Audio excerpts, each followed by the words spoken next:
Come on, everybody. I said, now let's play a game. I bet you I can make a rhyme out of anybody's name.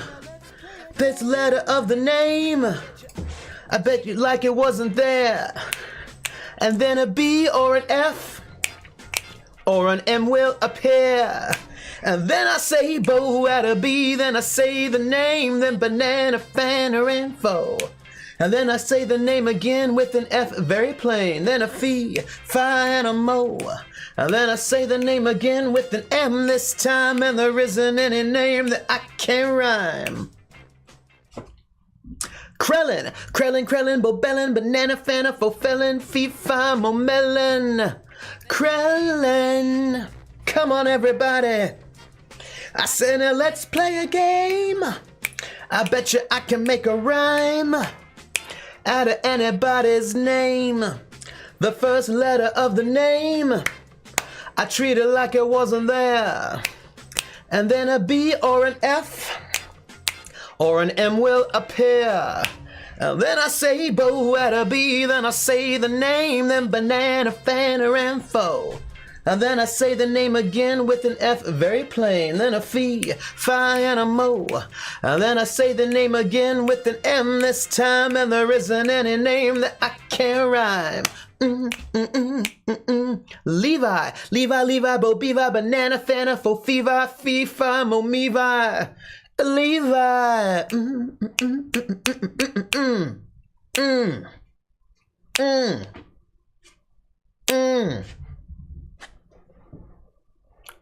Hey everybody, how are you? Hi everyone. So we've got like a full year of Krellin, which I think is outrageously awesome, and then also 20 months of Levi. Thank you both very much. And also, hey Krellin, and also Magic Myth AM, Triple M, and Levi. How are you all doing? How are you? Hey, it is so good to see you all. So let's talk. We're going to be playing a game, right? But we're going to talk first. Also, I should introduce myself. I am Trooper SJP, and this is the Academic Foxhole. Hey, how you doing? I missed you all very much. I was off in Seattle last week, and so then I didn't see you all, and I missed you. I mean, I saw some of you on some other channels that were not mine, but I missed you. I missed streaming. I have a lot of things to say. I have a lot of things to talk about. Oh, we have a giveaway. We're going to give away the game Cube 2. It's a puzzle game. We're going to give it away. Oh, Triple M. What kind of packing are you doing? What kind of packing? Tell me about this packing. Are you moving? What is happening? Because packing is not so fun. I need to do... Okay, let's talk. Shall we? Shall we talk a little bit about what's up, what's going on, what's happening? I think we should. So first off, I'm going to be hosting Critical Role tonight, but I'm not going to be able to hang out because I have to read a thesis for a defense tomorrow. Did I ever play City of Heroes? I played City of Heroes for a very brief time. No, I played it. You know, the thing is, Krellin, I'm like, big powered supers aren't my thing. I like smaller powered supers. Smaller power, you know, I feel like this is really complicated. Anyway, to answer your actual question before I distract myself even more from the question, I played City of Heroes pretty early on, maybe not super early on, but I think shortly after they came out with a Mac port is when I played City of Heroes. So like City of Heroes had been out for a while, then they had a Mac port and I played it then. I played, I don't know, maybe like a good month or so. I could give it a good go. I thought it was good. There were things I liked about it, but I have this really complicated relationship with MMOs. I've played a number of MMOs. I think WoW I've played the longest, probably. Although I actually played a lot of Tale in the Desert. Oh, I played... You're going on a trip. Oh, family to my business. Ah, okay, so you're not moving. You're not moving. Well, that sounds sort of fun. I've played, let's see, World of Warcraft, Tale in the Desert, City of Heroes, Um, Eve Online.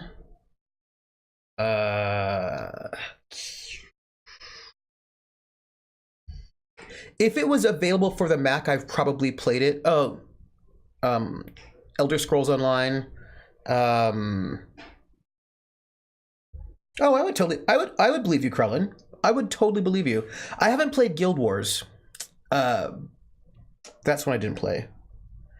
Whenever I pack a suitcase, I always make a list of the things I need to have so I don't forget them. But then I totally forgot some things.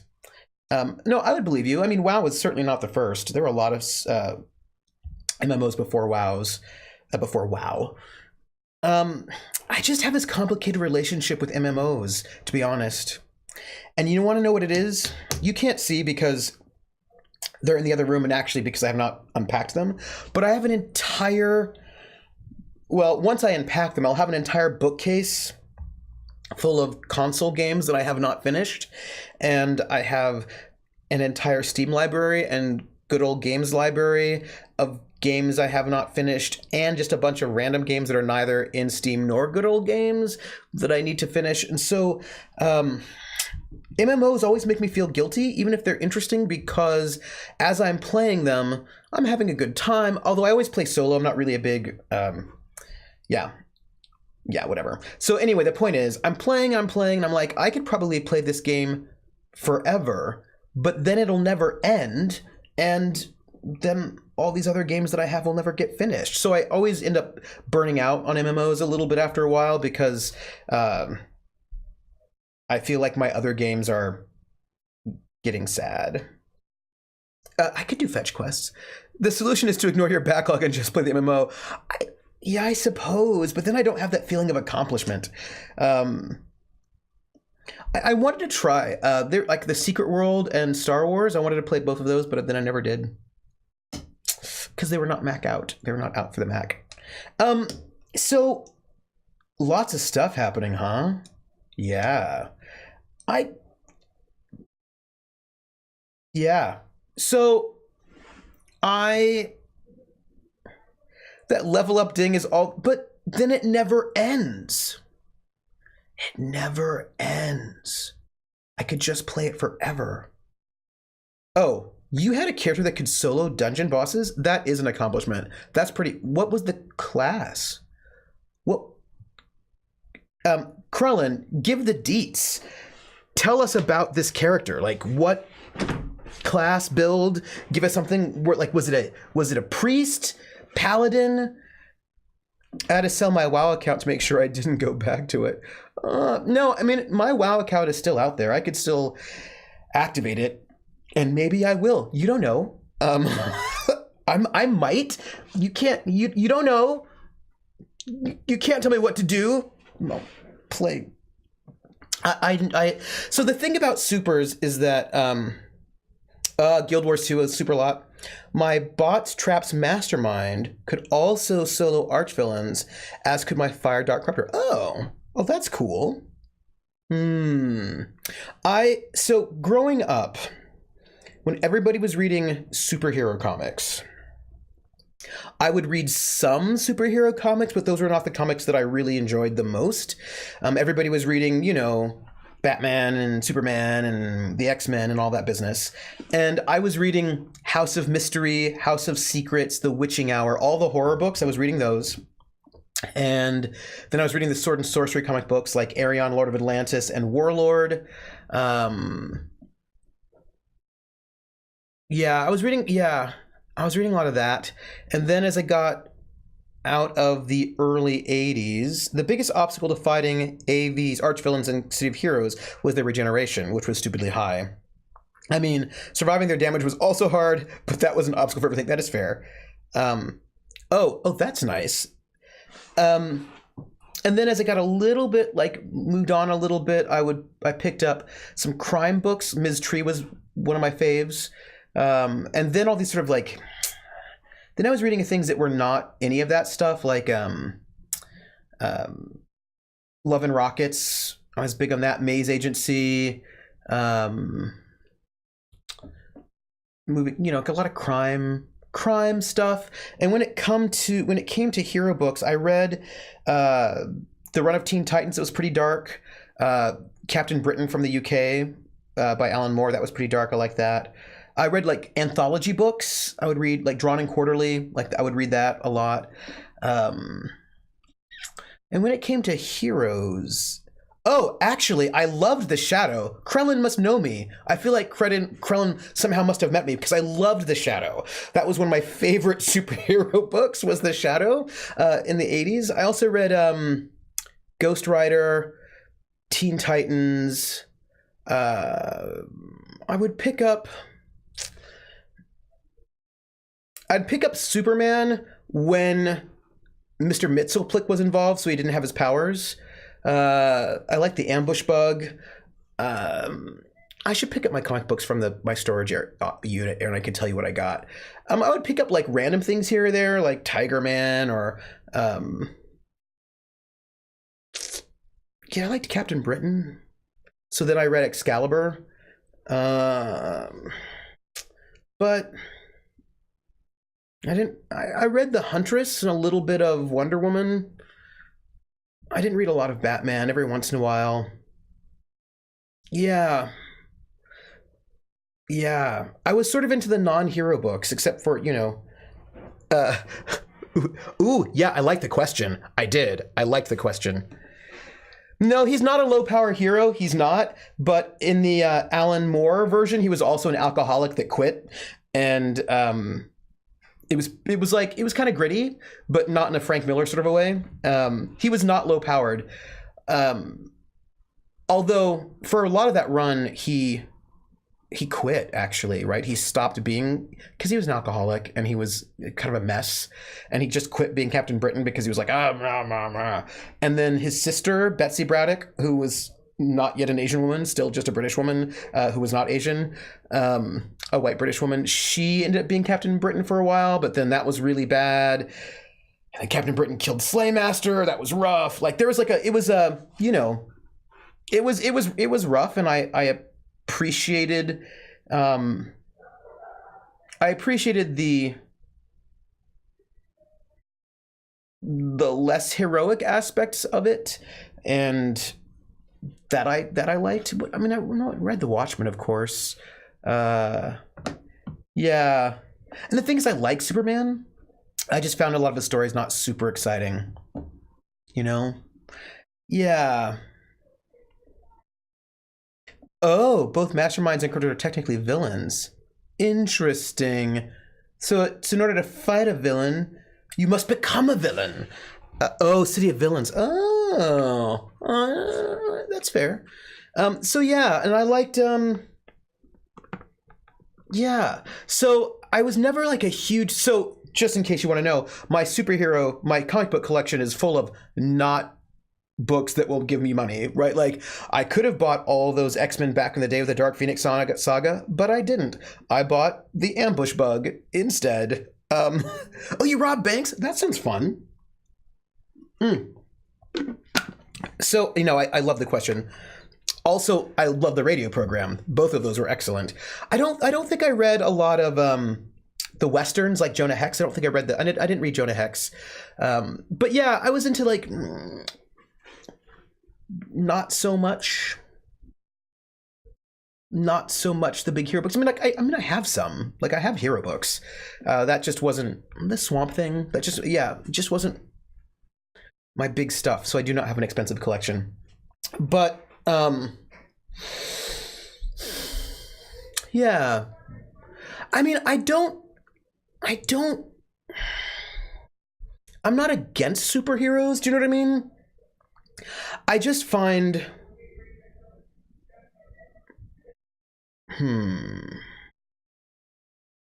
when I think about the superhero books that I liked, oh yeah, Cloak and Dagger. Yes, that's goodness. Right there, that's goodness.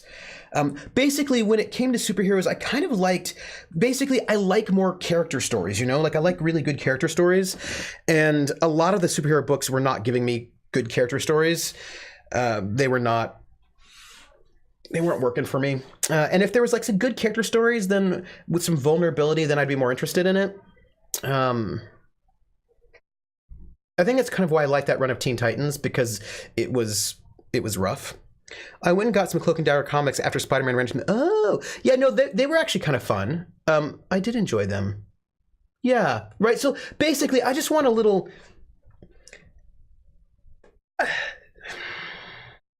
I don't need it to be Frank Miller, right? That's not what I mean. But I want a little something, you know. I want a little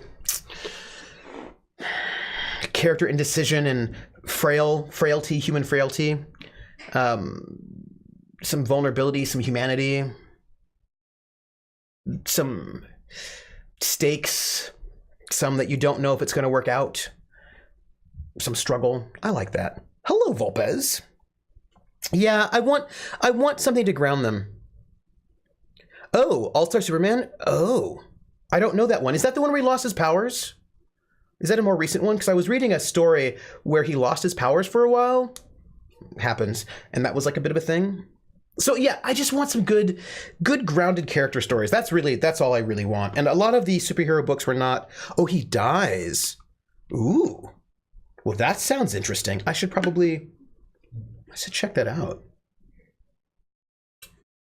That sounds interesting. Like, but not the Death of Superman. Not that one. I did get that book, by the way, but they. Oh, that's interesting. I kind of liked. I mean, I read. I really liked the Crisis on Infinite Earths, which was like super high powered, but there was a lot of really like heavy stakes during the Crisis on Infinite Earths. So I did enjoy that one. That was. I enjoyed that. Like, I just want some stakes. You know what I mean? I want the story to. Come on, give me some stakes. I thought Earth 2 Superman was kind of interesting because he was older, and that was sort of interesting, but you all know what I mean. You know what I mean.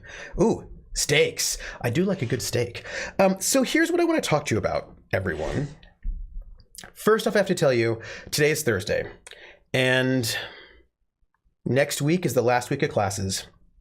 I've got a thesis defense tomorrow, a dental appointment tomorrow. I've got a lot I have to do in the next week or so, but next week is the last week of classes.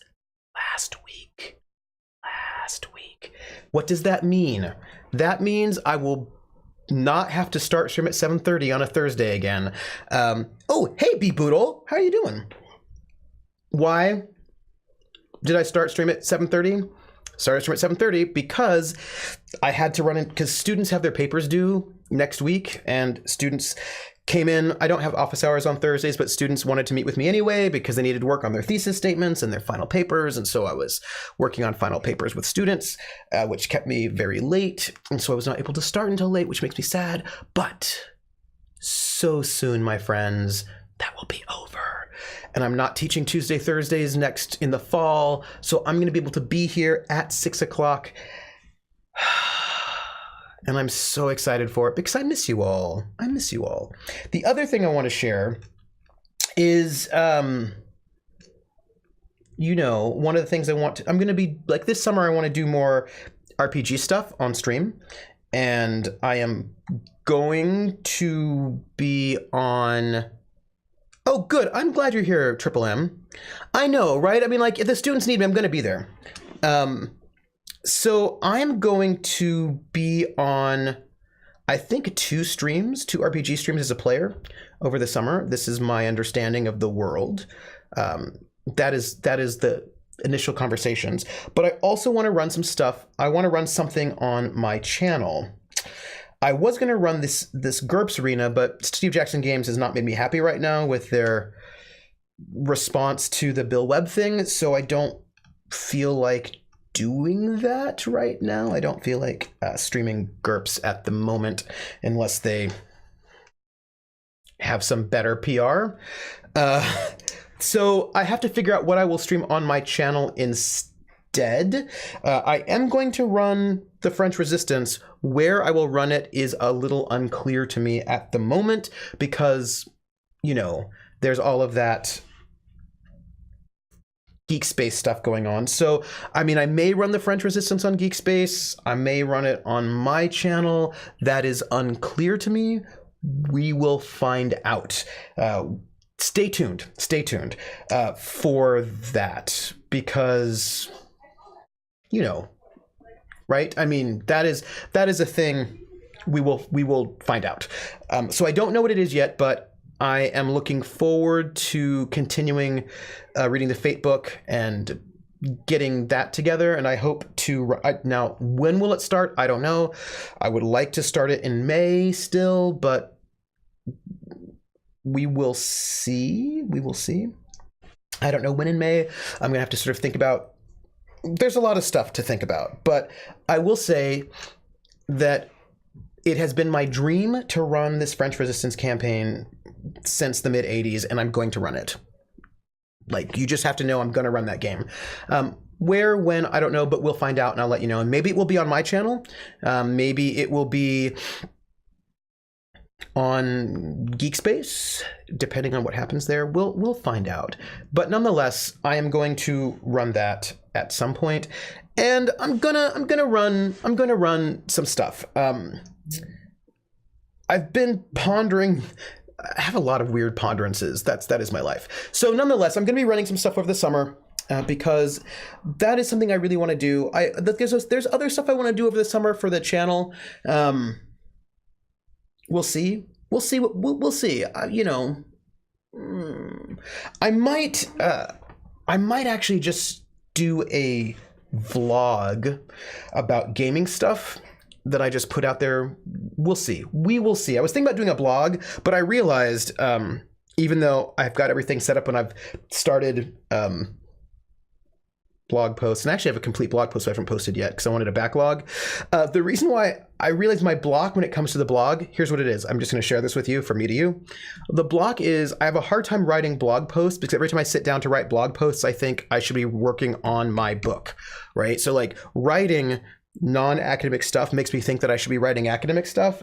And so I think instead what I might do is do a vlog, because I may not feel guilty doing a vlog, you know? So we'll see. So nonetheless, the summer's going to be a thing for me, and I'm excited to, you know, see how that goes and hang out with you all. And I have some things that I want for the French Resistance game, and I'm hoping that I can get them, that I can get the things that I want, since I'm probably gonna be organizing it myself, right? So I want to have at least one male player in the group of 4.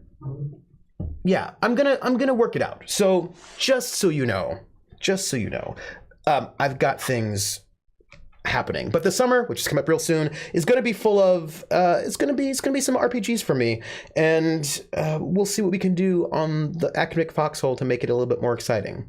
But I think I can't do the GURPS Arena at the moment. If they get better PR people to handle stuff and make better statements, then maybe, which is a shame. But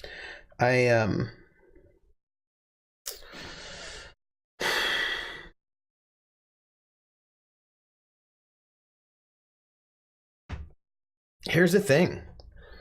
This guy gropes people at conferences, right?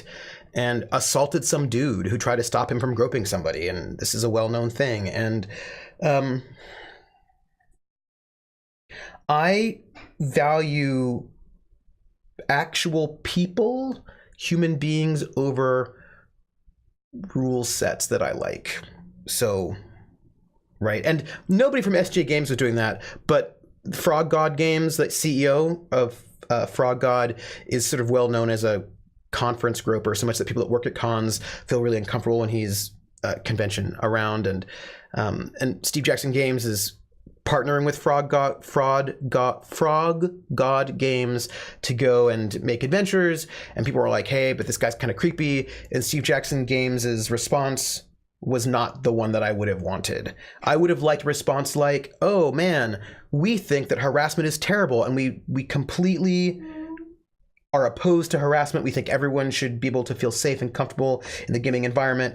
Unfortunately, we have contracts already with this games company and we cannot break them, but we are not going to move forward with them after this." Like, you know, there are a lot of things they could have said. Yeah, like there's a lot of things they could have said, but they didn't. What they said was like, "Well, we like the company, so whatever. And like, that's not, they said like, we get good things out of the company. And that really sounds like you care about the good things you get out of that collaboration more than you care about people's safety. And I don't feel comfortable with that. And I don't feel comfortable then. I was thinking about this, right? Like, I'm not going to sell my Steve Jackson game stuff. Like, I have all those books and they're not going anywhere. But if I'm going to stream a game on Twitch in public, whenever you stream something, you are giving that thing a platform, right? You're giving it energy. You're endorsing it in some way. And I just feel like if at this moment, with Steve Jackson Games saying that Frog God Games is more important to them than people, people's safety at cons, if I streamed Steve Jackson Games stuff right now, I feel like I'd be saying that my love of GURPS is more important than people's safety at cons, and I don't feel like that's cool. So I'm not going to stream it right now. Now, maybe they will do something to make me feel differently. Maybe they will make a better statement. Yeah, they don't, right, this is exactly it. They don't need the signal boost if they're more worried about words on paper than, yeah, that's right. Like, I just don't feel comfortable signal boosting them. And again, I feel like people can do what they want to do. Like, if somebody, like, you know what I mean? Like, I'm not putting my feelings on other people, and I have feelings about things that other people disagree with, and that's totally cool. And I don't necessarily even think ill of people for making a different choice. Do you know what I mean? Like, I think people make their choices. I think that's, people decide what they want to do. And I actually, you know, but at this moment, I don't feel comfortable signal boosting Steve Jackson Games, which is, by the way, pretty heartbreaking for me, because this has been like, that's like my gaming heart. But you know what? There are other games, and I will just. But this means, what this does mean, though, is that I've been doing a lot of work off stream, getting together my arena game. Like, I have been making lots and lots of templates, and I've been doing a lot of stuff to get this arena game together. So it was like actually pretty close to being able to sort of go live on it pretty soon. And now I'm gonna have to scrap that. And the arena game was what I was planning on doing on my stream as like my first game. I was like, I'll do the arena game on my stream, and I'll do the French Resistance over on Geekspace. But now that this has happened, this changes a lot of things, or a number of things that I wanted to do that I don't, you know, that I'm gonna have to so it's gonna change my timing a little bit, because I have to reassess. And I have to do new planning. I have to like plan new stuff now, but there are a lot of games with better PR people, and I will just signal boost those for the moment, you know? But the thing is, and I think Krellin will appreciate this, right? Maybe other people will. I do like a crunchy game. Like, I don't need the game to be so crunchy that it doesn't move, but I do like a crunchy game, and I enjoy, and I hope to be able to stream some crunchy games, or crunchier games. So I have to think about what that will mean, and I'm gonna have to ponder it, and you know. So I will just say, as a GM, I've got some thinking to do, and it will happen, and I'll let you all know, and we can chat about it. Maybe I'll just run some Clockwork Dominion, because I'm gonna be running that at Gen Con anyway. Yeah, and it's funny, I was thinking about Crunch, and Krellin, I think you asked me what I thought about Fate at Super Duper last night, and I enjoyed it very much. But I want to, there's like a bunch about Fate that we didn't get into yet, because there's like an introduction to it. Like temporary conditions and boosts. There's like a bunch of stuff that we didn't, and like the Fate point economy we didn't really super get into. So I want to see what Fate looks like when you sort of use the crunch. That is something I'm interested in. So I'm excited about exploring Fate in a slightly crunchier way, and see what that looks like. Seeing what you can do with that. So you know, I'm right. So there are some things about that, but I'm gonna just, I don't know. I'm gonna check some things out. I think What I like about crunch is that if the crunch is done well, which when I say this, people have heard me talk about things are going to be like, oh, right, clearly this is why you like these things. When crunch is done well, what I find crunch does is that it makes players and GMs make interesting choices, right? So for example, if things are very loose, you can kind of just do what you want. Do you know what I mean? You're like, I'm going to do this thing. But when there's really good crunch, then you have to think, ooh, I can only retreat once.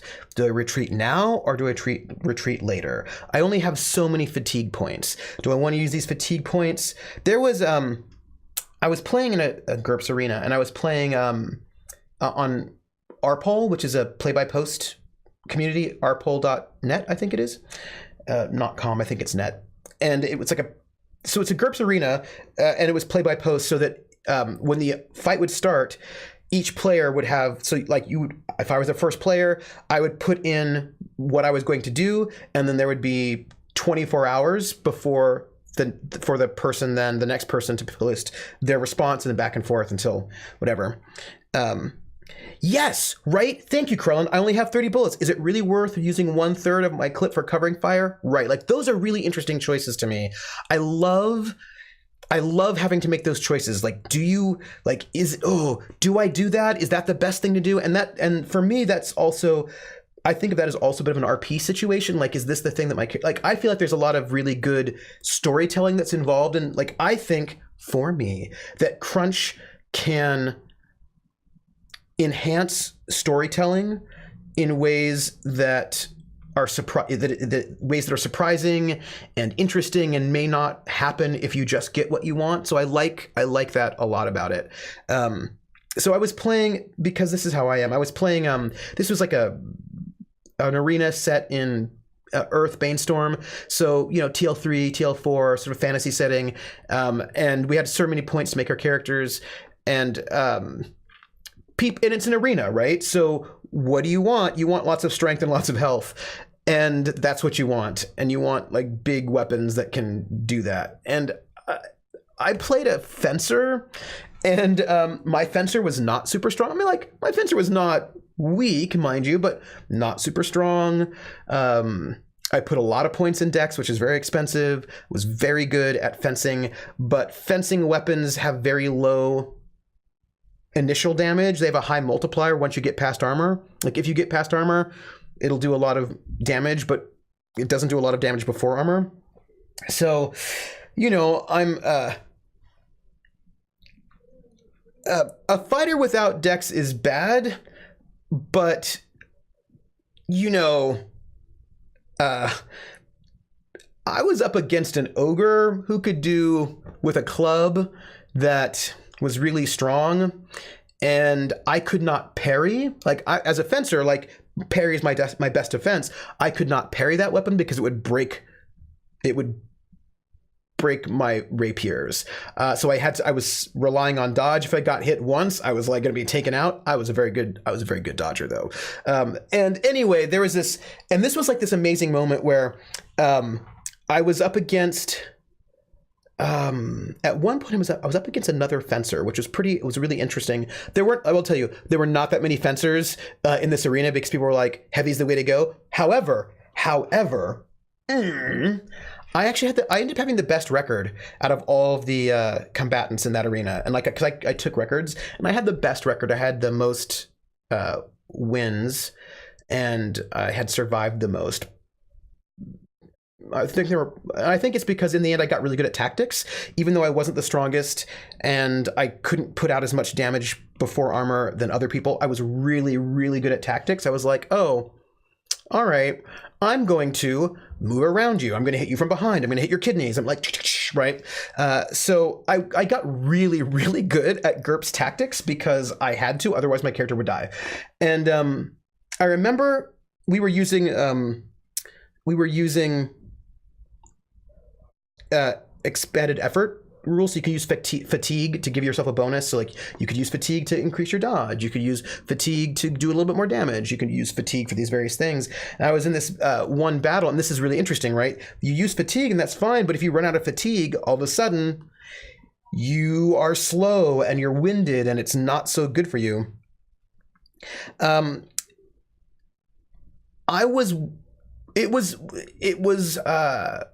We didn't start off with a lot of points, right? So you had to build up to it. And what I ended up doing was I didn't have a straight 21 skill because that was not the amount of points we had at that point in time. I was getting up to, I think it was about 18 probably was where I was at by the time by the time I finally got taken out. But eyes are like -8, 9, -10. So that's an 8. So that's not like the best to roll at. But, you know, I would do things like counterattack or parry or post. I had things that I could do to boost my ability to sort of hit them in the vitals or eye. Vitals was usually a little bit easier. But I remember there was this really great battle where I was fighting this other fencer and she was burning through her fatigue. She was like, this is how she figured that burning through her fatigue in order to give herself these bonuses would be how she would get me. And I was like, oh, you're burning through fatigue. So I just actually used just less fatigue than she did. She tired herself out and then she was completely exhausted and then I killed her. And like this was like this really kind of interesting sort of set of tactical choices that you get when a game is crunchy that you don't get when it's not, right? When it's not crunchy, these no longer become interesting tactical choices to take. And so I appreciate games that give you that. Like, and you don't want it to be unwieldy where the game doesn't move, but I love the fact that I sometimes had to decide, oh, if I go for the eye, that could be great, but that's a really big penalty to hit. What can I do to stack up some bonuses so that maybe I can be more successful? Hey, Aneo. No, we're totally going to get there. I had to start late because of advising on student papers, but we're going to get there. So yeah, I was just saying that I do like a good crunch, but it has to be good crunch. Do you know what I mean? Like I find sometimes there are games that are crunchy, but the crunch isn't very good. Like it doesn't do much. Aneo, what are you doing? So I want like a good, meaningful crunch that gives you interesting choices. And there are a lot of games that I can't even really imagine doing without some level of crunch, like a good survival post-apocalyptic game. Sometimes I really want that resource management. No, we're totally gonna play. Like we are. It's gonna happen. So, and I feel like there's this idea that crunchy games don't work on Twitch, and so I want to play some crunchy games.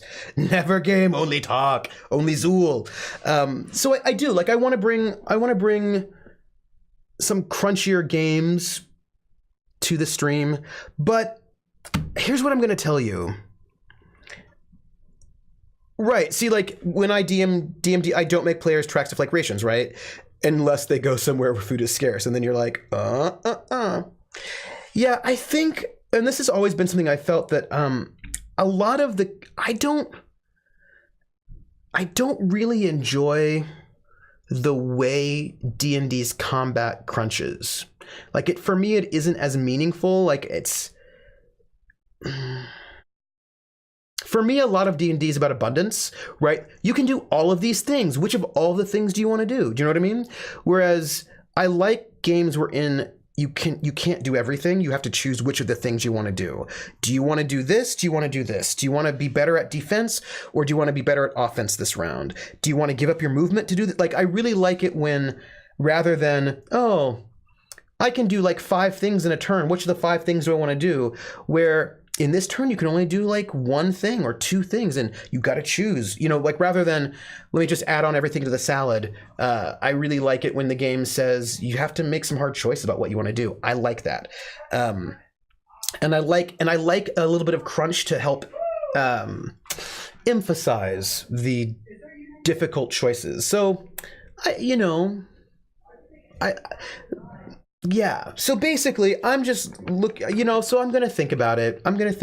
Because I do want something that rewards a little bit of player crunchiness. I played Fantasy Trip Sunday with a couple of people and really liked the tactics. See, I like tactics. But of course, Fantasy Trip is SJ Games, so I can't stream that right now. Can't stream it right now.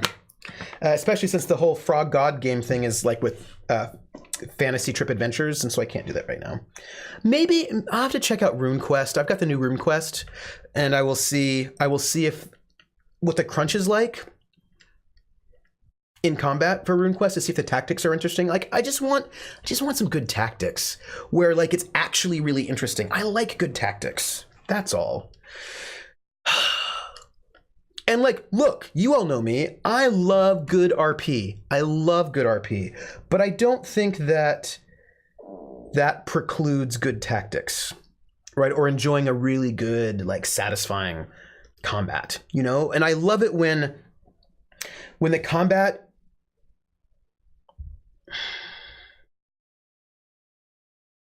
so I had a character once. It was a player, and I was playing a historical swashbuckling game. I've had a lot of swashbuckling in my past. Hey, Caressa, how are you doing? How are you? We're talking RPGs, and actually, the game that I'm talking about, Caressa was in it.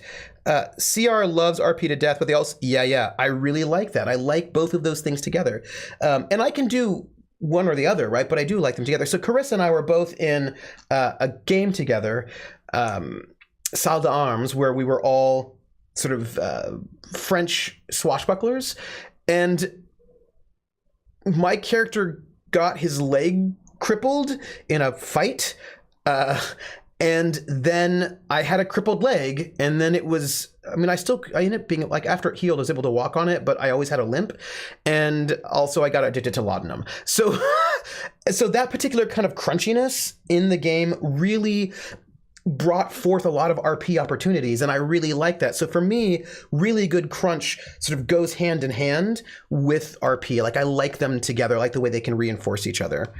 I was so excited. Hero system, yeah, I find it as I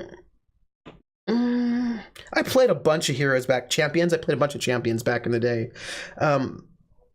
but I feel like its crunch is not doing it for me. It doesn't exactly do it for me, so I'm going to work it out. I'm going to figure out something. I need to, you know what? I'm going to go and read RuneQuest again, see, because they have the new edition of RuneQuest, and see how I feel about it. See if I like it, what they've done with it. We'll see. We'll see.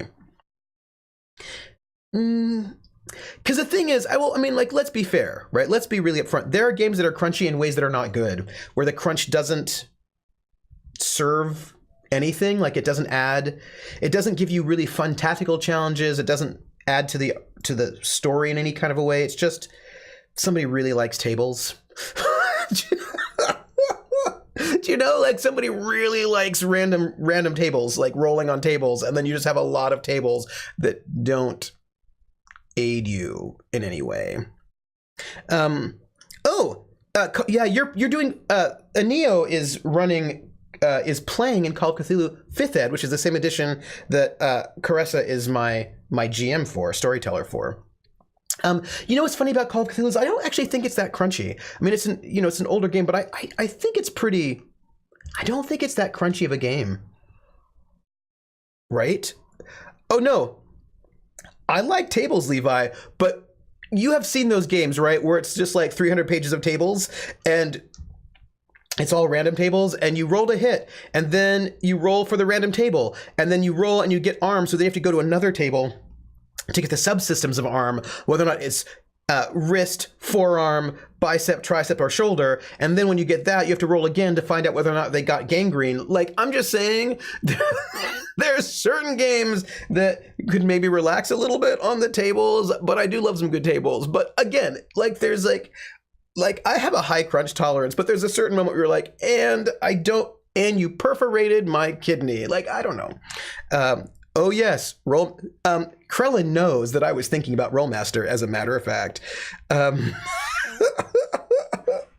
See, this is, I'm just saying, I see Krellin knows I was thinking about Rollmaster, and like, you know, I'm just saying, right, that there's a moment where the crunch doesn't aid stuff. It doesn't, thank you, Triple M.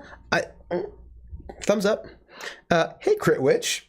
So yes, I think what I would say is, I enjoy very much, yeah, right. get a mathematician, write your own. And I will say that generally speaking, I have like a kind of a complicated relationship with random tables. I like random tables some, so that it pulls you out of your comfort zone, but I also want to make sure that players have to make hard choices. Like, those are the things that I like. I like a little bit of, like, I want both in there. I want, yeah, Book of Tables equals Roll Master. Yeah, I like random tables for inspiration, but I also, I mean, the thing is, there's something really nice about, it's, I like a balance of you not being able to pick everything, but then I suppose it depends. Like, I actually enjoyed Original Traveler's character creation system wherein you could die in character creation that's all random rolling, because there's something interesting about rolling up a character and then going with it, seeing what you do. But I also really like making choices and deciding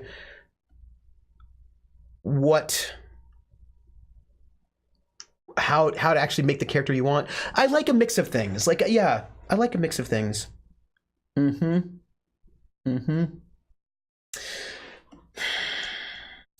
I will tell you, I like Call of Cthulhu's advancement system. I like that a lot, wherein if you use a skill, then you can roll to improve it. And if you fail to roll, then you improve it. Like, I like that quite a lot. No choice in your character makes it hard to get invested in the character for me. Stakes and pressure to push players to make choices they wouldn't usually make otherwise. Yeah, I think it's hard. I think it depends on what those tables are like.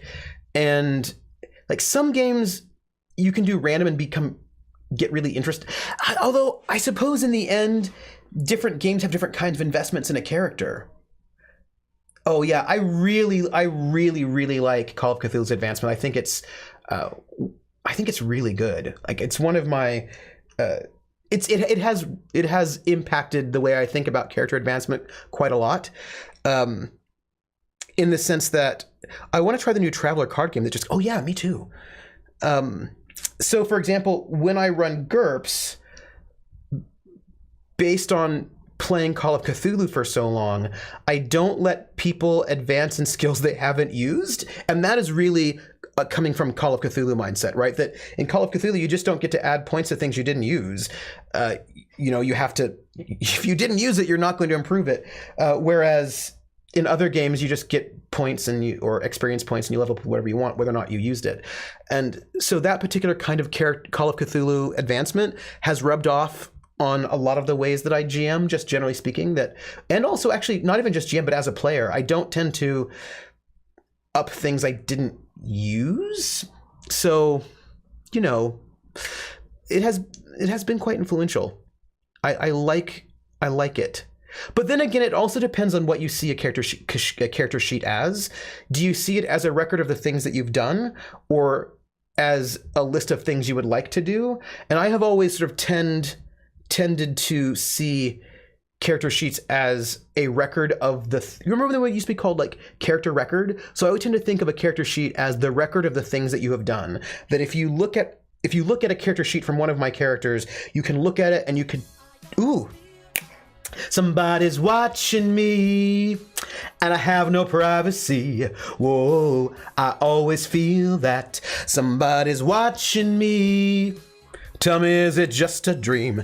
Atomica6, thank you so much for the follow. Welcome into the Academic Foxhole. Hang out with us. Right now, we are not playing Where the Water Tastes Like Wine. We're talking about RPGs. That's currently what we're doing, but welcome in. Hang out. I play a bit like that too. Yeah, I love, and the thing is, it also depends on the system, right? D&D, for example, doesn't work this way. D&D is not a game that works that way. I mean, you can try to do it that way, but yeah, I mean, D&D is a game where you level up, and when you level up, you pick a level that you want, and then you pick up that level, and then you get a bunch of new powers you've never had before, right? So there's a lot of new stuff, like shiny new stuff, which is stuff you haven't trained at. I mean, there was a time when old D&D where they would say things like you can't level up unless you have downtime to train, right? There was some kind of justification that happened in some of the older editions, but D&D doesn't really work that way.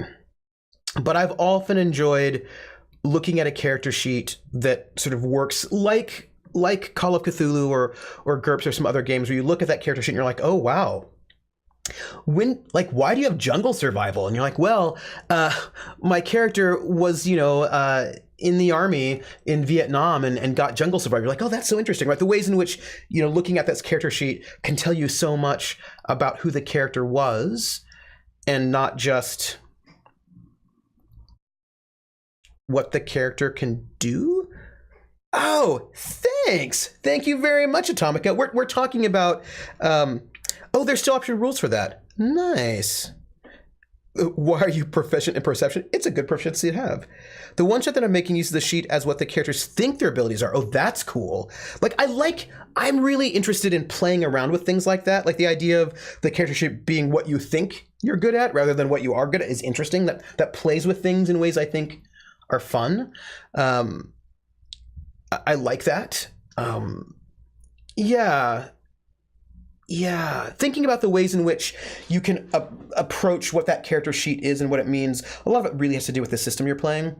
And I would not impose one way of thinking about a character sheet upon a system that doesn't work that way, for example. But I really do enjoy systems wherein your character sheet is a living, growing thing that reflects all the things that you've done. So, for example, in a skill-based system, especially one with lots of skills, like if you look at Fate has 18 skills total, and you're gonna have 10 of them, right? If you in basic Fate. So, and in Gumshoe, the entire party's gonna have all of the investigative skills, generally speaking. So that's very different than if you have a lot more skills. I've always GM'd with a lot of downtime between world cataclysms, so my characters leveled between adventures, yeah? So they had time to go hang out with their thieves guild and learn to be sneakier, stuff like that, yeah. No, I really like that too. I like the idea of, I like the leveling up to sort of be reflected in, so you don't just spontaneously learn how to do this thing, but you have a process of learning it in some ways. Like I enjoy that. I enjoy that just because I like grounding it in the story of the character. That I think is really fun, and I actually like quite a lot of downtime. Yeah, just right. See, Atomica, right? You're like, hey, guess what? I know kung fu. Like, but how did you? All right, like spontaneously. It's like spontaneous human combustion, but it's spontaneous human kung fu learning. Or all of a sudden, I just know new spells without having to learn them. Yeah, I like having it be part of the narrative. Like, I like that. It's something that I enjoy. And again, this is also, and this is actually a really interesting thing. There's been debates about how many skills you should have in a game. And I know there are people who like very few skills in their game system. Like they want, 10 skills total. They want a small number. And I like a lot of skills. I like all the skills to sort of the skill system to be easy to understand, so it doesn't really matter. But I like a lot of skills because I like there to be a difference between, I want you as a character not to be able to just take all of the skills. And I want you to have to make some choices about, hey, do I want to be good at this or good at that? Or how do I want to sort of decide where to put my energy? Yeah. If you have few skills, characters need to have few skills too. If there's 10, characters get 2. Combat instructor. Under stress, you fall to skills you have mastered. D&D character. I killed a kobold, so now I can cast Wall of Fire in this kobold warren. See, that's just how it happens. Like, I'm just so stressed out. Wall of Fire. Funny, you just hit on something. I do that with skill-based attributes, but things like spells, yeah, I just learn all of a sudden. See, that's interesting. And I think it depends on how the magic system is. What the magic system is like, how it's what the concept of it is. If the magic system is the concept is book learning, then I feel like it's weird to spontaneously have new spells, or at least RP practicing. You know what I mean? Like, give me. And here's the thing: we can do a lot with. We go to sleep at night, and the wizard's studying. Like, you can give me some justification for that, and then it'll be fine. But I kind of just want a little bit of something. As opposed to a character getting a point or two of dance at a fluke encounter with an NPC. Yeah, yes. caging demons in mind cages. Sorcerers make sense with it because that's what they do. So I'm never really bothered by that, by the lore. I mean, sometimes I think the DM will go, where did that come from? So like in the current campaign, it's during the in-town downtime research. Oh yeah. And the thing is, look, as a DM, I am really not hard-nosed about it, like in a mean way. Give me some justification and I will go with it. Like, I just want a little bit of something. Tell me that you've been studying some scrolls or working out arcane whatnots or, something. Give me something and I will go with it. But I want something.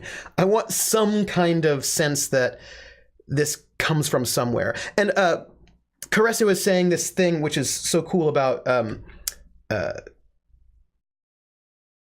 Call of Cthulhu, is that if you try a skill and you actually succeed at it, it's very likely you might be able to pick up that skill. And there was a character, Smitty, who is Smitty is like a scarred ex-cop detective type who's not good with people, basically. And he was at this bar and he ended up dancing with somebody, and he was able to pick up a couple of points of dance, and not a lot. Like, I'm sure his dance skills like 11% or something. It's not very good. But when you look at his character sheet, you can go, oh, that's right.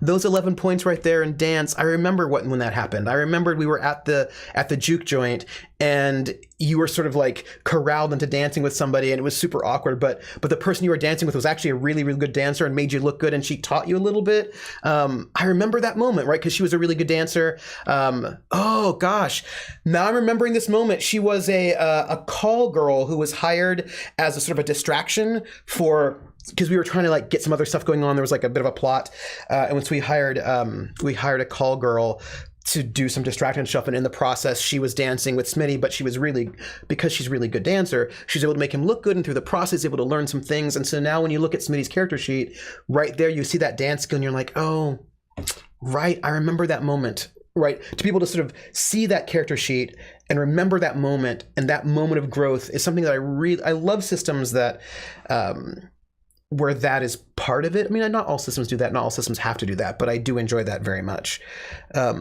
We do level ups after big plot points in my current Stars Without Number game. I tend to hold back XP till the end of the current season mini arc, then give enough for a full level at once. Oh, 5%, sorry. 5%, it was not 11.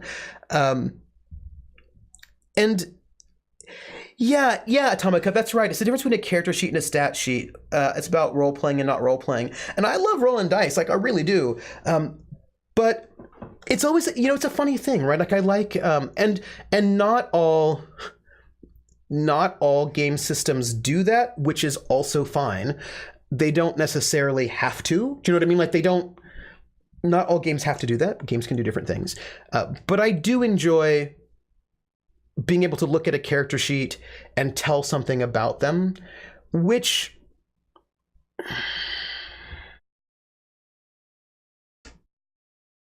ever play first edition D&D? That's right? No, right? There's no leveling up in Call of Cthulhu, but skill and acquisition is still possible, right? And that's really interesting. I remember playing old school D&D where the character sheet doesn't tell you who the character is very much. Well, now I just thought about something. This is really interesting. I'm thinking about AD&D first edition, how looking at a character sheet didn't necessarily tell you who the character was, because I remember those moments, especially when you're in like level 2, level 3, your character's killed. And I remember this guy was like, oh, my character died. Just erase the name, put a new name on, is like, I'm going to play another fighter. And just, they were interchangeable in that way. But it just occurred to me that one of the ways in which you can know something about your character's journey in old school D&D is through their equipment, right? You're like, oh, this +3 sword, I got that from this adventure. So it seems as if in some D&D, I mean, it's a little bit different now because they've got backgrounds and whatnot, but beforehand, that most of the personalization of who your character was came through loot that you got, right? That I got this loot from this dungeon, I got this loot from this dungeon, but not so much from your abilities so much. And that's interesting, right? You get a helmet that's smarter than you. Yes. Yes, and sometimes it's a bad choice to have a helmet that's smarter than you, right? Because especially if that helmet can control you. Happens sometimes, but that's interesting. And I think that people make fun of D&D, right, for being a game where you murder hobo around, you kill things and take their loot. But I think that perhaps underestimates how important loot is to D&D, like in terms of defining who your character is. And all the things you learn from previous adventures. I need a bag of ball bearings, a 10-foot pole, 200 feet of rope.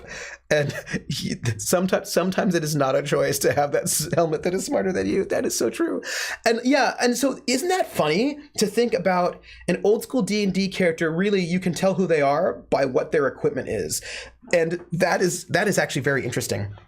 And I suppose that comes from Control Freak says, I suppose that comes from Fantasy Saga being based around magical items, right? Excalibur, the One Ring. I think that's true. Yeah. And also, Charlie Bronson always had a rope. Fuck you and your rope.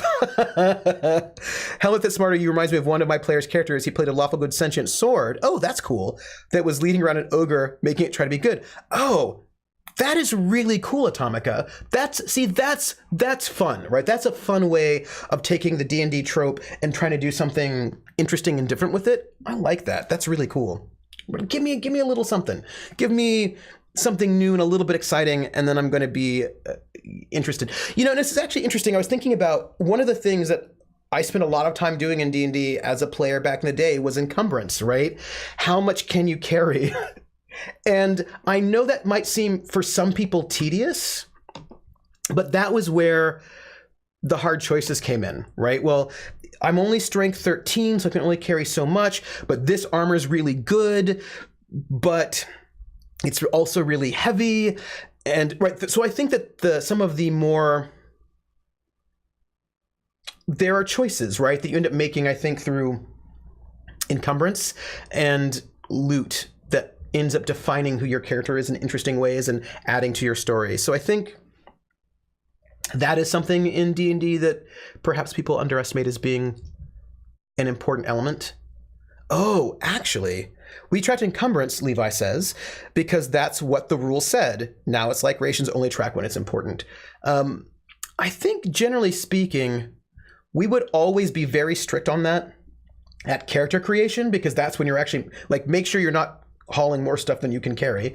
And then it probably wouldn't come up too often except when large amounts of loot shows up, right? When everyone's like, oh, there's a dragon horde. And you're like, can you carry that? You cannot. And they're like, oh, maybe we just leave the dragon horde alone to get a cart in town, but that won't look mysterious. These adventurers come back and they're like, we're looking for a cart that can carry hundreds of pounds of nothing. Everyone's like, wait, where were you? Like, I feel like that becomes a little bit of excitement, you know? I get what you're saying, though. Do I leave behind one or two of our lanterns of rope or a bottle of oil? And that becomes interesting. It is a good bandit hook, isn't it? That's a great bandit hook. You want evil track encumbrance, then keep watching it when they start picking up coins, copper coins. You know, and I think for me, again, when I think about what I really enjoy in an RPG, I just enjoy hard choices, because for me, as both a player and a GM, hard choices is where you find out who your character is, right? For me, how do I know who my character really is? How do I know if they are who they think they are? It's when I'm given a hard choice, or when I give a player a hard choice. What do I do, right? Do I dump all of my food so I can carry more gold and jewels, hoping we can just find some? That will say something about my character. Or do I say, you know what? We need to keep food. How do I share my empty pack with other people? Like, what kind of choices do I make? That tells me who the character is, and that is what I've always been really interested in. Evil is when your blue dragon really gets off on fighting coppers and thus collects all their hoarded copper. Yes. I kind of cheated with weight. I had my characters keep poker chips in relation to their weight. So that's a great idea, Atomica. That is a great idea. Maddie, no. Oh, give Tommy some. Hey, I love it, and like I have to tell you, for me, hard choices are that's where all of RPing is about. And I know that there's like a lot of some people want wish fulfillment, but how do I know if my character really is a hero if they never have to make a hard choice? Right? I want to know. I think about, and it's funny because Caressa. Tommy had to make some hard choices. He's a little careful, but he's had to make some. Tommy's my character in the Call of Cthulhu game that Rissa is the GM for. She's an excellent GM. And he's a college student, Japanese-American, 1947 Seattle, had come out of an internment camp. And at one point in time, so there was a college student, a Japanese woman who went missing from the community. They found her body, murdered. And oh no, Joseph has hard choices. So basically they found her body murdered because there's like some creepy cultists who are also super rich, and they found her body on the property, like near the property of one of the PCs, because the bad guys have this bad habit of killing people and then dumping the body on the property of our PCs because they think it's funny or whatever, and then calling the police. Laugh riot, my friends. Anyway, so we find the body, and the other PCs do not want to call the police because one too many bodies have been found on this property already, and they're like, "Ooh, this is going to look really bad if we call the police because we've already had a bunch of bodies on our property. Oh, what do we do?" And they were basically deciding not to, not really to report exactly, and that would be like the best for the group. And my character's like, but this is the body of somebody from my community who's gone missing. And like, I know her family, and you know what I mean? Like her spirit's never going to rest with her body just out here like this. And it's terrible. And so that was a choice. Like, what do I do? Do I tell somebody about this even though the group doesn't want me to, or do I not do anything about it, but that will then sort of be this terrible thing for this woman in the family? And in the end, what he did was he went to the Shinto priest, and he told the Shinto priest where the body was so the Shinto priest could report it, and told the way to get there that wasn't exactly through the property. So he was able to find a way to deal with this particular conflict. And that was an important moment for me knowing who my character was. Like, that I knew at that moment that my character cared so much about the community that he couldn't let this go, but he tried to find a way not to betray. Like, he didn't say, "Oh, screw it, I'm going to call the police anyway." So like, right, trying to find a way to sort of be cautious, but also do right by this woman and her family. Whereas Joseph, one of the other characters, would not care. He would have just, the thing about Joseph, and this was the actual, this was the conflict that the other PCs, well, no, that's not fair. Joseph, who's a mobster, he just wanted to like ditch the body somewhere, like remove the body from this property, incinerate it, destroy it, dump it somewhere else. He wanted to like, move the evidence. But my character's like, but if we do that, we will destroy evidence that might help us find or prosecute the killers. And also, if we just dump her body somewhere, that's not going to put her spirit to rest. By the way, there was a spirit that was haunting a little bit.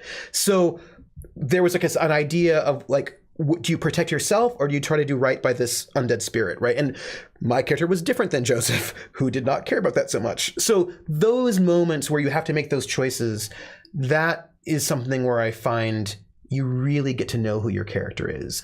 And I love discovering who my character is by being confronted with hard choices and vice versa. Good can be so goddamn hard to detail. Like when you're arguing with your gargoyle paladin that it's not good to drop a live enemy from 200 feet just because it's easier to kill them that way.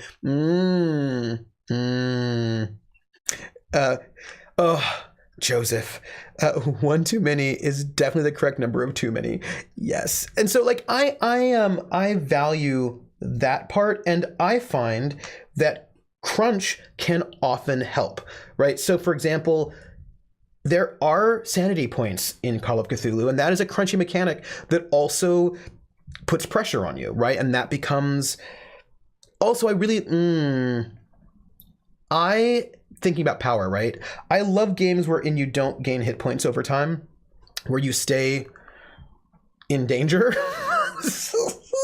um, uh, right, where you stay in danger because you can still, if you get shot, it still might kill you. I enjoy games that keep you a little bit nervous about your resiliency, so that here's why. I was having this discussion about RPGs actually and heroism, that if you run into a burning building to save the orphans, but you know that your character cannot be injured because you've got 150 hit points, and so running into a burning building. So like, let's say there's a burning building with some orphans and you're like a 15th level fighter, and you can run in and you can save all the orphans. You will not get hurt, you will not get injured, and there's no choice. Like, there's no other thing across town you have to do.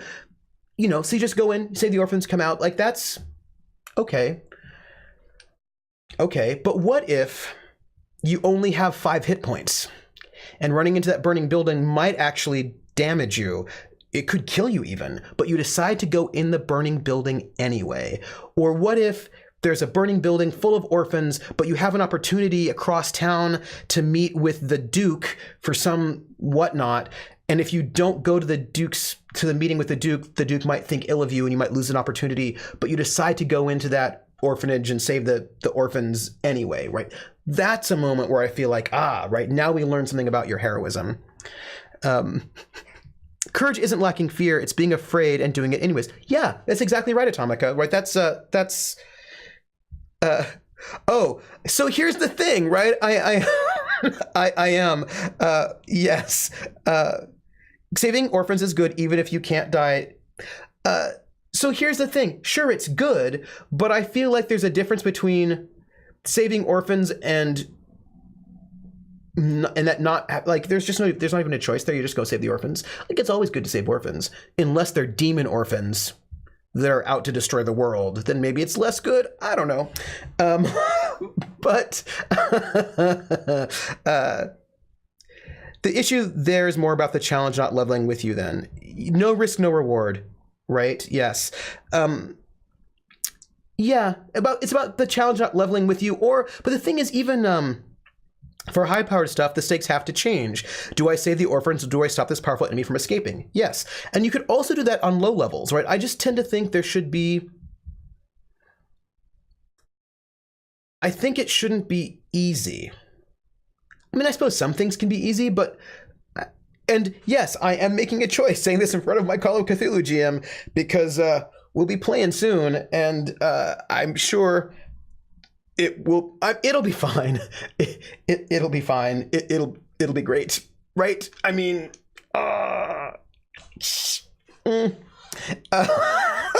yeah, I'm saying all these things in front of my, Rissa, just so you know, when I say these things about choices and difficult choices, I really mean the other players. I feel like you should give them all the hard choices. No, you can give me hard choices. That is fine. But no, bring it. Give me hard choices. Give it to me. I am ready for it. I am ready for having to decide. Oh, right? I'm not going to give you any ideas, but I'm ready for it. When you save the burning orphanage and find out the orphans are psychopathic pyros, don't... So there's a burning orphanage, you run in to save the orphans, and it turns out they're all pyrokinetics and also evil, right? That's it. And they're all like, burn. Too late, says Rissa. Yeah. I do like, and even if it's not hard moral, like, I like hard moral choices. I enjoy that very much.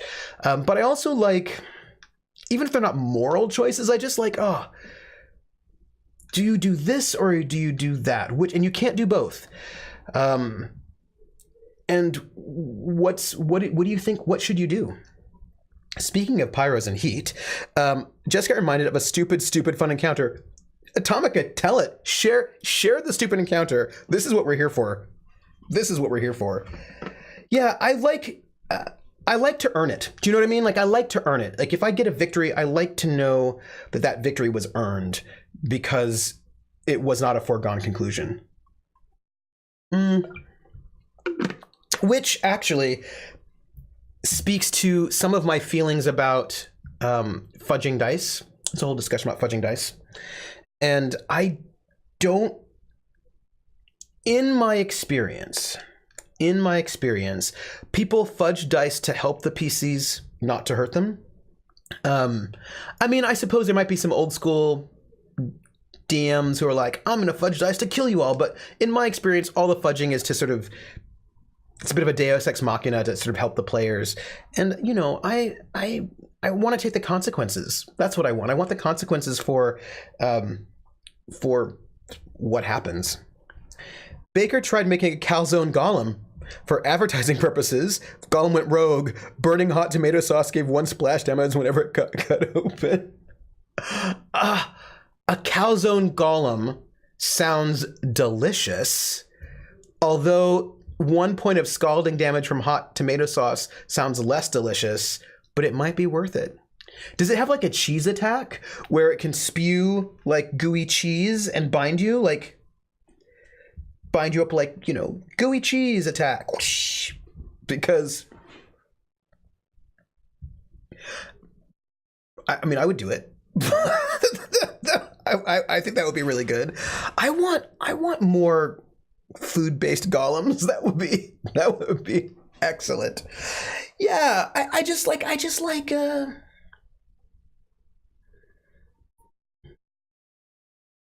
yeah, I will say that's what I like about Night Witch is that it kind of made players make hard choices, and I appreciated that. That would be a lot of burn damage. Oh, your Minotaur ate it? Yeah. Yeah. Oh, right. Melted cheese attack would be rough. It would be rough. Oh my goodness. Right? You get the damage to the roof of your mouth, and then you can't taste things for days afterwards. No calzone. No calzone. So here's the thing. I'm going to just... Rissa, you don't have to listen, but I'm going to talk about the campaign for a moment. Maybe you shouldn't listen. You can listen. It's fine. So a tree bear made way too many of my play sessions hard to GM. That's fair. So right now, our characters in the Call of Cthulhu game, and I'm not giving you any ideas, Rissa. I'm just noting it for the rest of the group here. The group is making questionable decisions, you know?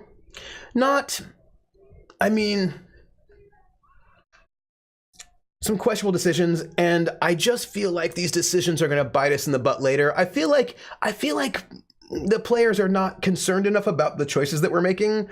I feel like they're thinking it'll be fine, but I'm worried about that. I'm worried about choices that people are making. No, so Anio, so here's the thing. We're in Seattle, it's 1947, and bodies are being found, cut up and mutilated in some kind of ritualistic way. And there's a stolen box, there's stuff going on, and it has become very clear that there is this is bad. But there are these cultists, right? And the cultists that we're dealing with are, how do I put this? Some of the most important and powerful people in the city. Like the deputy mayor is part of this cult. The chief of police is probably a part of this cult, or at least allied with them or friends with them. Like all of the most powerful people in Seattle in 1947 are part of this cult. And our players are not the most important and powerful people in Seattle. And these bad guys know where we live. And they keep dropping dead bodies where we live and fall. Like, it's not ideal. And then there's like, we keep poking the bear. And I feel like that's going to be bad for us. That's all. That's all. Oh, yeah. I mean, yeah. I'm a little concerned. That's all. You know... And I'm just going to say for example, we work in a museum. It's true. This smells too hard to get out of your clothes. We work in a museum, right? And we went into the museum. I don't think I went in at that time period. And somebody went into the museum, murdered the security guard left blood everywhere, like basically made it look like a terrible, horrible crime scene that is going to be a problem. And yeah, I think we do. This is what we need. If you have a saw and enough grocery bags and some friends, it'll be fine. This is right. So I was not there. My character was somewhere else. Walk into the museum. They see a dead body, blood everywhere. What do the characters do? They track footprints all over the museum, their own. They make noise, alerting the neighbors that there's something going on. There's some shooting. They're loud. Then they leave. And then they do not try to clean up the place. I mean, it's bad because there was like clearly some kind of evil creature inside there it was bad because we were set up. We were set up by the bad guys. This is just a true statement. But, you know, sometimes you gotta like not make it look like you're a serial killer. And I feel like our party is not doing a good job of not making it look like we're serial killers. We are not serial killers, but it sure does look like it, is all that I'm saying. There was a critter in there. This is fair. But the thing is, we actually aren't murder hobos. Well, one of us is, but most of us are not. It's just that the bad guys are trying to make us look like murder hobos, and we are not doing a good job of. We're not helping. Is what I will say. We are not helping. We're like, oh, let's just step in the blood trail with our shoes and then walk around with blood on our shoes. Oops. I'm just saying that we are not doing a good job of not making ourselves look really, really guilty. We got to work on that. Yeah, I just... we want to try the inside of prison game now. Oh, that would be fun. That would be yeah. Oh, we just yeah. It's but it's hard because our characters are most of our characters. One of our characters is a mobster. Most of our characters are not experienced with this sort of a thing. So not until after the wedding. We've got skulls in our hats. Are we the baddies? Yeah. No, I think... no, I will point out, this is... Rissa knows this, but one of the PCs is a baddie. The mobster is a baddie. The rest of us are not baddies. The rest of us are flawed but decent human beings. The mobster is a sociopath who is a sociopath. But the character concept, which I thought was actually very cool, was... a person who in any other campaign would just be the villain, but in a Call of Cthulhu campaign is not, because there's actual creepy Cthulhu cultists, which makes him the lesser of two evils. But yeah, I mean, yeah. At one point in time, he's like, well, maybe we could just make a deal with the cultists and like be friends with them. And we were like, no, they keep dropping dead bodies in our backyards. There's no truce with these people. They want to murder us. No good idea. Technically, he hasn't killed anyone, I suppose. Kind of like the time Joker kicked the hell out of Red Skull because he found out he was a Nazi. Yeah, right. So it's like sometimes that's what happens. Oh my goodness. Yeah, I'm going to, like, we've got adventures in, we have adventures in our RPGs for the future. We'll see what happens. Regular human crime is a less immediate threat than eldritch horrors summoned out of the... This is fair. And he does have connections. He does. I should be fair to him. I called him a mobster, and that's not really fair. He's an accountant for the mob. And he personally hasn't killed anyone. He just knows a guy. You know what I mean? You know what I mean. He knows a guy. But he's a very cool character, and I like the character quite a lot. But he's just disturbing, right? In the best way, where he'll just say things like, do you think it would be bad to keep an animated corpse around? And you're like, yes, it would. That would just like, yes. He knows a few guys. Yeah. I will say my character also makes poor decisions, but they're different poor decisions. Because my character can be naive sometimes, and then that leads to some poor decision making, which if characters don't make poor decisions, where does the game go? But you know, it all works out in the end. It all works out in the end. Connections are important when weapons are hard to come by. This is a story that Rissa will laugh. You know, the players ask the GM, "Hey GM, can I have X, Y, and Z?" And different poor decisions, a Kickstarter RPG. And my character's like, I said, "Hey Rissa, can I have a watchmaker kit? Because my dad's character was a watchmaker, and I think you would have a watchmaker's kit." And Rissa's like, "Sure." And I was like, "Oh, okay. Can I have like a camera? Because like my character's a reporter." And she's like, "Sure." Oh yeah, I make poor decisions sometimes. But then like Joseph the mobster's like, "Can I have a bomb?" And Rissa's like, "No, you cannot have a bomb." And then actually I think Rissa said, tell me if I'm wrong on this one, Rissa, but I think Rissa said, "If you have a bomb, I'm gonna come up with reasons why you really need a bomb." And all of us were like, "No." Oh, I jump off cliffs. It's bad choices. I jump off cliffs. So again, don't ask your GM for a bomb because they won't give it to you. And if they do give it to you, then you've just made a really poor choice in asking, because now you're going to need a bomb. And, oh, yeah, you don't. Oh, The minute the GM is like, you want a bomb? Sure. No. Like that's the moment where you have to like cut that off right away. That cannot happen. You got a dead grenade, right? So that's something. But I mean, you guys want a Minotaur? Sure, fine. You're gonna like that's the moment. Can we have a nuclear bomb? Sure. No, never have it. Never do it.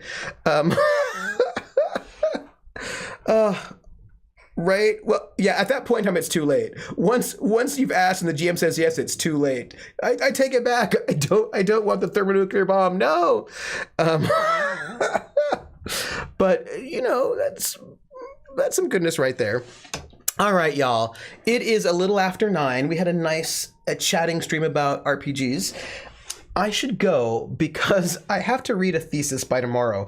The most powerful. See. Oh, this is good. The GM says yes, you're fine. The GM says sure, you're effed. The most GM should say no. I am a firm believer in GMs saying no.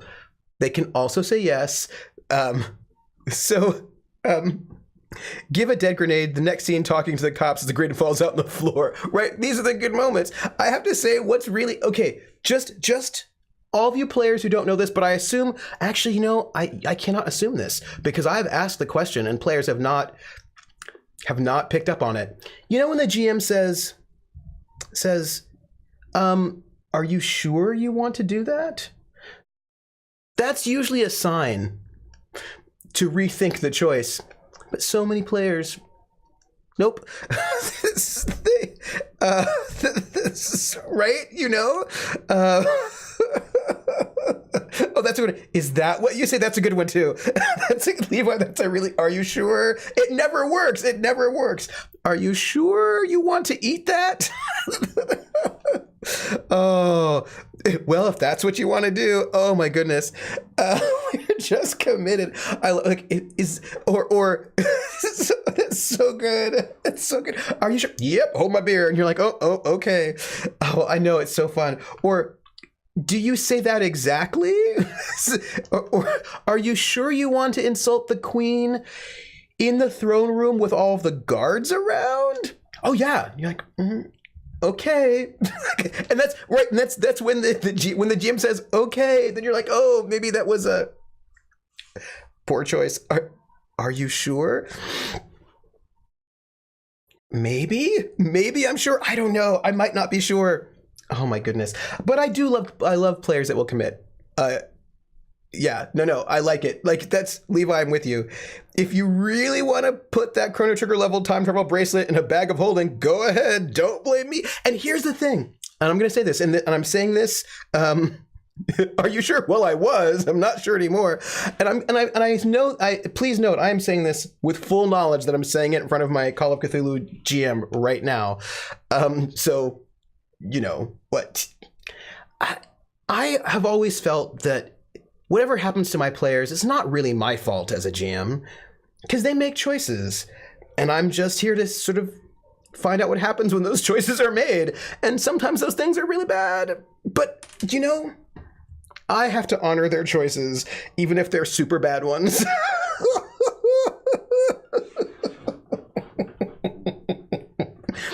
If you want, like, but, you know, because the thing is, here's why I ask. I don't always ask, are you sure? But I do ask often, because sometimes, right, yes, as a GM, I'm not a writer, I'm a referee. I'm just a referee. And, you know, I'm like, there you go. I think, because sometimes I'm asking because I just want to make sure that they know what they're saying. Do you know what I mean? For example, sometimes when I'm playing a video game, I walk off a cliff and then I fall and die. And maybe someone should ask me, are you sure you want to step off that cliff? Because you're probably going to die. And I would say, am I really? Then I'd step off the cliff and I'd die and be like, yep, I did. But sometimes you know, right, Levi, I do the same thing. I will say something like, you know, your character would know that stepping off this cliff is probably going to kill them. So are you sure you want to, I will just make sure, right? If their character would know a thing, I let them know. I want to be fair about it. And then if in the end they still want to do the thing, then they can eat the poison food. Make me an idea roll. You let the goldfish die and make everyone mad. I mean, I just want to make sure that we're all on the same sheet of music, that we're all here, which, funnily enough, is sometimes why crunchy games are very good, because crunchy games have enough systems in place that we often... Oh, goldfish, my friend, goldfish. Oh. All right, so here's what's up, everybody. I'm going to go because it's after 9 and I need to read this thesis, but at 10 o'clock, I'm going to host Critical Role on my channel if you want to hang out and watch it. It will probably be muted and I'll be reading, so I might be looking at chat, but then again, I might also just be watching it. I don't know. We'll see how it goes. But Saturday at noon, I will be streaming Horizon Zero Dawn from my PS4 and we can hang out there. So that's what we're going to do. This was a great stream of Where the Water Tastes Like Wine. Yep. We are going to finish. Yeah. Thank you very much. I'm welcome in Atomica. Oh, Atomica, I should tell you this because you don't know. We are currently at 423 followers. And when we hit 500, I'm going to do a stream in Pig Latin. Ooh. The name game. Come on, everybody. I said, now let's play a game. I bet you I can make a rhyme out of anybody's name. The first letter of the name, I treat it like it wasn't there. And then a B or an F or an M will appear. And then I say bo at a B, then I say the name, then banana, fanner, and foe. And then I say the name again with an F, very plain, then a fee, fi, and a mo. And then I say the name again with an M this time, and there isn't any name that I can't rhyme. Vopes, Vopes, Vopes, Bobopes, banana, fanner, fo, fopes, fee, fi, mo, mopes. Vopes.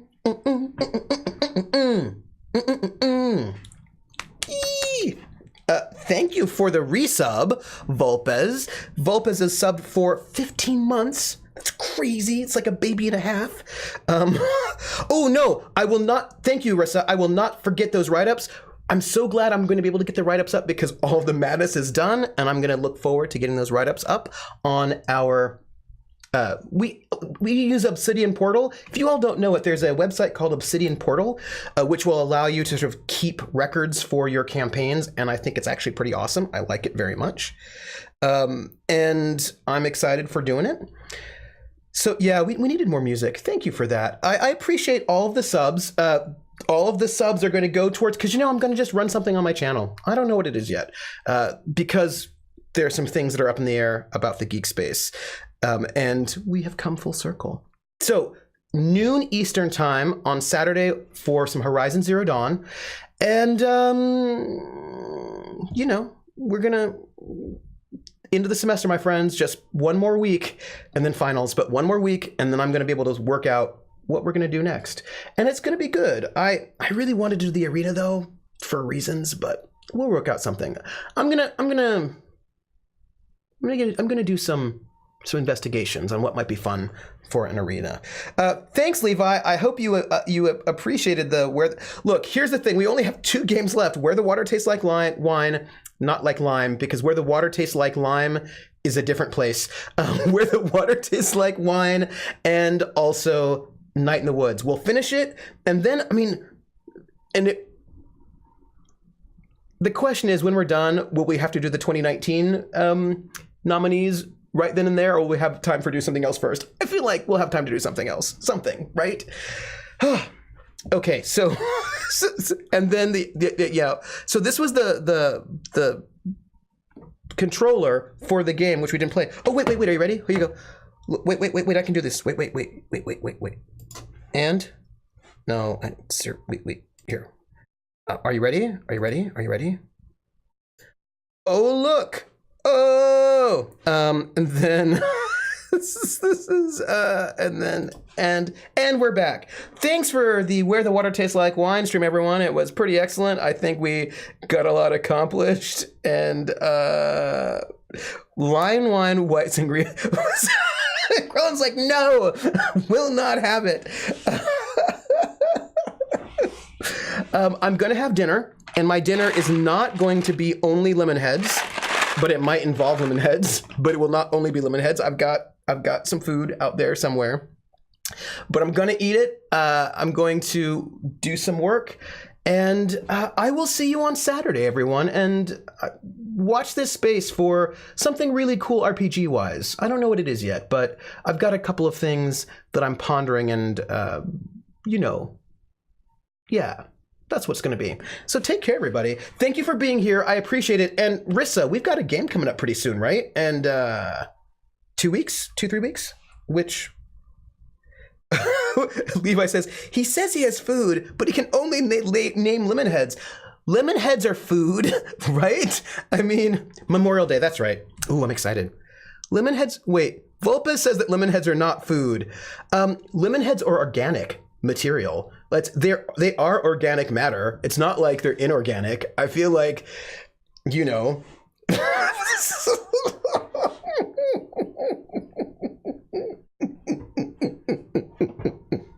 Sorry, I tickle myself sometimes. I've got some kind of food in there. I'm gonna pick it up. It'll be good.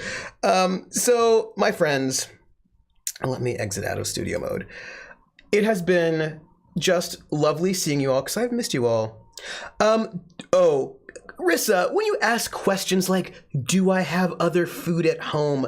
Doesn't that seem excessive? Doesn't that seem like, what does other food mean? Do you know, like, philosophically, what does it mean to have other food at home? No, I actually think I have,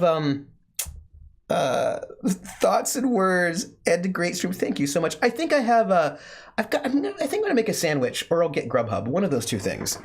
It'll be fine. But yeah, I'm just gonna Grubhub it, and it'll be fine. It's all right. So I'm gonna go, because I've got to get this food going on and get myself ready before I host in 40 minutes. So thank you, everyone. It has been my pleasure. I'm Trooper SJP. You are all the best battle buddies. Oh, no, this is not my thesis. This is the thesis of one of my advisee has written a thesis about Star Wars and music and the cantina scene, and he has his defense tomorrow. So I have to review the thesis so that we can do the defense tomorrow. So that's what I'm doing. I'm getting ready so that I can give him all of the best advice. So if you have not joined my Discord, I have one. You can join it, hang out with us.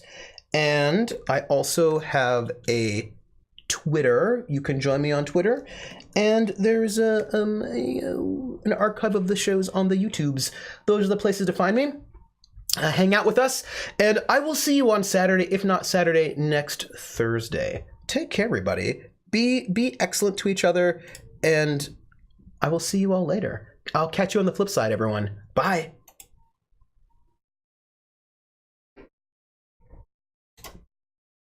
I want to stop the stream. I'm stopping it.